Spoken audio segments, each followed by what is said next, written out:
मुगल सल्तनत के सबसे पावरफुल लेकिन सबसे कंट्रोवर्शियल एम्परर थे औरंगजेब। एक ऐसा शख्स जिसे लोग या तो जालिम बादशाह कहते हैं या धार्मिक राजा।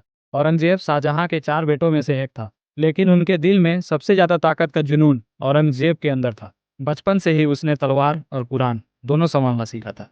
1658 में ताज के लिए भाई भाई के बीच खूनी जंग हुई। दारा सिकोह जो लिबरल और सूफी सोच का था, और औरंगजेब जो सख्त और धार्मिक था। ये जंग सिर्फ ताकत की नहीं, सोच के दो रास्ते की थी।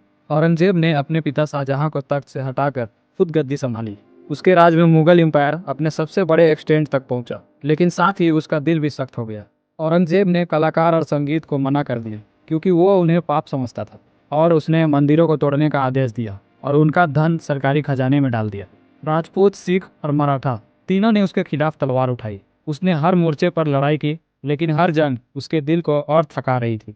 सबसे बड़ा चैलेंज था छत्रपति शिवाजी महाराज, एक ऐसा वीर जिसे बंद करने की कोशिश तो हुई, पर वो आज़ादी का प्रतीक बन गया। औरंगजेब एक ऐसा नाम जो ताकत और तन्हाई, धर्म और राज दोनों का मिसाल है। एक ऐसा बादशाह जिसे समझने के लिए सिर्फ इतिहास नहीं, इंसानियत भी चाहिए। और इतिहास के हर सिक्के के दो पहलू होते हैं। औरंगजेब ने अपनी जिंदगी के आखिरी दिन एक फकीर की तरह गुजारे। न सोना न ताज, बस मिट्टी का कफन और अल्लाह का नाम। औरंगजेब एक ऐसा बादशाह जिसे दुनिया याद करती है, नफरत और अदर दोनों के साथ।